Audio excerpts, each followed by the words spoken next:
Bulletin की शुरुआत करेंगे इस संकट की घड़ी में सरकार के उस फैसले की जिसने ऑयल कंपनियों से लेकर जनता तक सबको बड़ा उपहार दिया है। पूरी खबर देखिए इस रिपोर्ट में।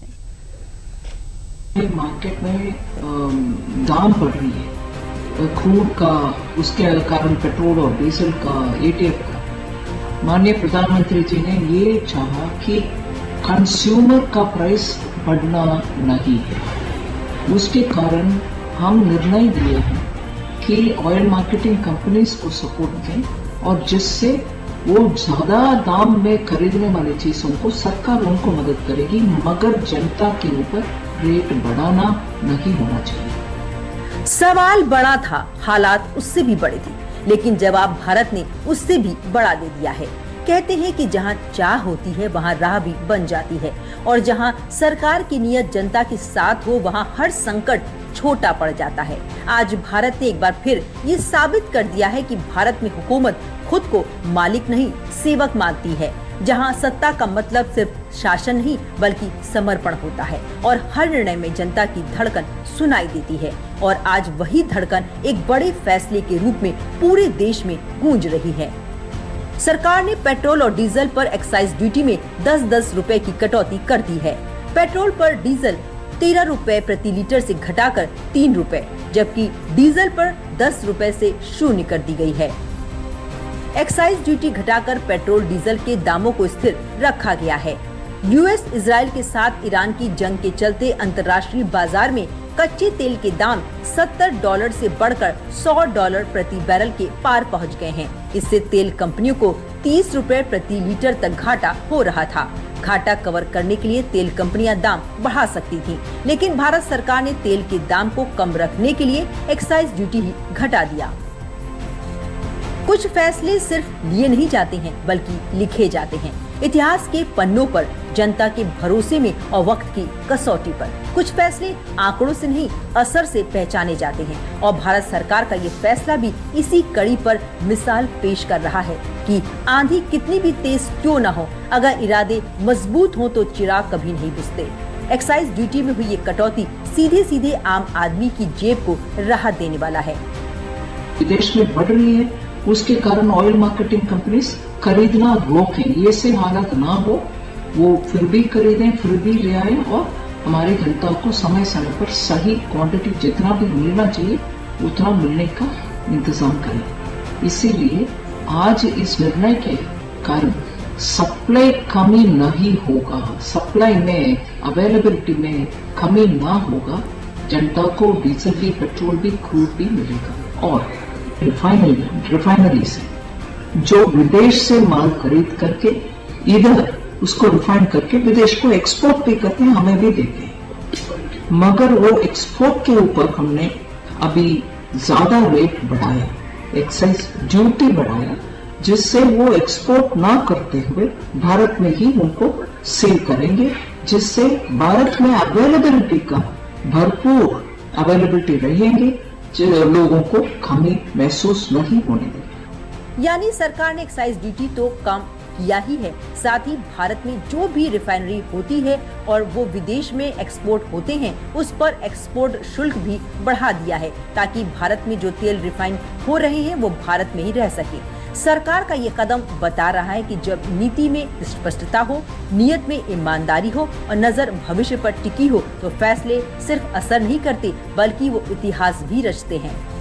जहाँ दक्षिण एशिया, दक्षिण पूर्व एशिया के देशों में 30% से 50% तक मूल्य वृद्धि हो रही है, अमेरिका में 20%, 30% और यूरोप में 20% और अफ्रीकी देशों में 50% की वृद्धि है। परंतु निश्चित रूप से इस वैश्वीकरण के दौर में भारत उससे अछूता हो या संभव नहीं है। परंतु प्रधानमंत्री श्री नरेंद्र मोदी जी के नेतृत्व में हमारी सरकार ने अत्यंत सतर्कता, सजगता और संवेदनशीलता के साथ यह निर्णय लिया है कि आम जन पर इसका भार न पड़े, इसलिए 2 महत्वपूर्ण निर्णय लिए। प्रथम कि पेट्रोलियम प्रोडक्ट्स होने वाले निर्यात पर अतिरिक्त कर लगाया है। दूसरा, आम आदमी के लिए हर लीटर पर 10 रुपए की एक्साइज ड्यूटी कम करने का निर्णय आज वित्त मंत्रालय ने लिया है।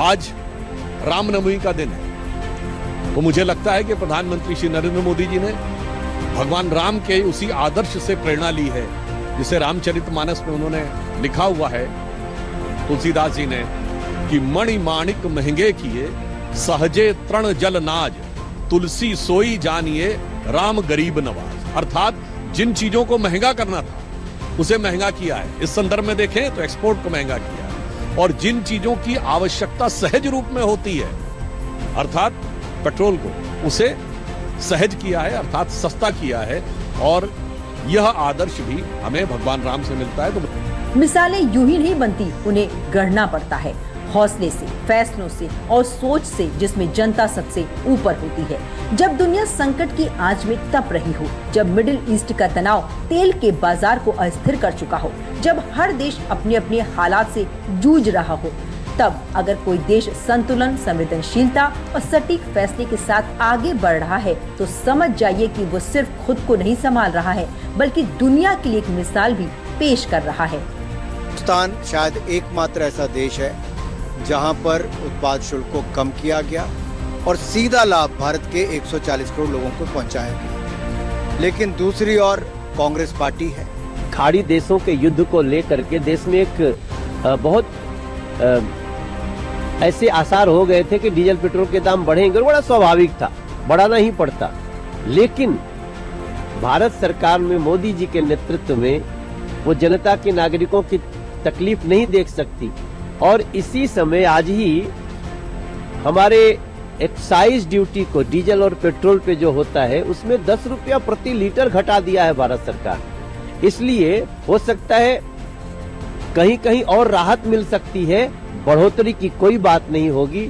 दुनिया के बड़े बड़े देश महंगाई से जूझते हुए अपने हाथ खड़े कर रहे हैं, तब भारत का ये कदम दिखा रहा है कि मजबूत इच्छा शक्ति और सही रणनीति के साथ हर चुनौती का सामना किया जा सकता है। एक्साइज ड्यूटी घटने से अब ये साफ हो गया है कि पेट्रोल डीजल के दाम वैश्विक संकट के बीच भी नहीं बढ़ेंगे और सरकार के इस फैसले से जनता पर कितना असर पड़ेगा ये आपको बताएंगे। लेकिन पहले इस फैसले के बाद एक्साइज ड्यूटी में हुए बदलाव को देख लेते हैं। पेट्रोल पर एक्साइज ड्यूटी पहले 13 रुपए थी जिसे घटाकर 3 रुपए कर दिया गया है। इसी तरह डीजल पर एक्साइज ड्यूटी 10 रुपए थी जिसे अब 0 कर दिया गया है। दुनिया भर में बढ़ते तेल गैस के दामों ने आम आदमी की चिंता बढ़ा दी थी। हर तरफ अनिश्चितता का माहौल है। कई देशों की अर्थव्यवस्था संकट से जूझ रही है और तेल के दाम आसमान छू रहे हैं। लेकिन भारत इस संकट के समय भी घबराहट नहीं, जिम्मेदारी से जवाब दे रहा है। अब सवाल ये है कि एक्साइज ड्यूटी घटने से क्या देश में तेल और डीजल के दाम घटेंगे? आखिर इस एक्साइज ड्यूटी के घटने से क्या होगा, अब इसको समझिए। एक्साइज ड्यूटी घटने से तेल कंपनियों को बड़ी राहत मिलेगी। संकट के समय तेल कंपनियां महंगे दामों पर कच्चा तेल खरीद रही हैं। संकट के कारण तेल कंपनियां घाटा पूरा करने के लिए दाम बढ़ा सकती थीं। सरकार के इस कदम के बाद तेल कीमतों में इजाफा नहीं होगा, दाम स्थिर रह सकते हैं। दरअसल पेट्रोल डीजल के दाम ऑयल मार्केटिंग कंपनियां ही तय करती हैं। ये कंपनियां कीमत तय करते समय अंतर्राष्ट्रीय कच्चे तेल के भाव, डॉलर रुपया विनिमय दर और अपने मार्जिन को ध्यान में रखती हैं। हालांकि इस फैसले के बाद भी आम आदमी के मन में एक सवाल जरूर है कि जब टैक्स घटा तो कीमत क्यों नहीं घटी? तो इसका जवाब 1 लीटर पेट्रोल के पूरे गणित में छिपा है, जिसमें सिर्फ केंद्र सरकार ही नहीं बल्कि राज्य सरकार और तेल कंपनियां भी शामिल होती हैं। इसको भी समझिए। पेट्रोल डीजल की कीमत सिर्फ एक टैक्स से तय नहीं होती, इसमें कई परतें होती हैं। कच्चे तेल की कीमत, रिफाइंड और ट्रांसपोर्ट खर्च, केंद्र सरकार की एक्साइज ड्यूटी, राज्य सरकार का वैट, पेट्रोल पंप डीलर का कमीशन। यानी एक्साइज ड्यूटी घटने का मतलब ये नहीं है कि पूरा फायदा सीधे ग्राहक तक पहुंच जाएगा, लेकिन पेट्रोल और डीजल के दाम बढ़ने के चांस जरूर कम हो गए हैं। आमतौर पर इस व्यापार में एक थंब रूल होता है। अगर कच्चा तेल $1 प्रति बैरल महंगा होता है तो भारत में पेट्रोल डीजल की लागत लगभग 50 से 60 पैसे प्रति लीटर बढ़ जाती है। वहीं अगर तेल $70 से बढ़कर $100 हो गया, यानी $30 की बढ़ोतरी, तो लागत करीब 15 रुपए से 18 रुपए प्रति लीटर बढ़ जाएगी। इस दौर में एक्साइज ड्यूटी पर हुई कटौती से तेल की कीमतों पर बैलेंस मेंटेन रहेगा।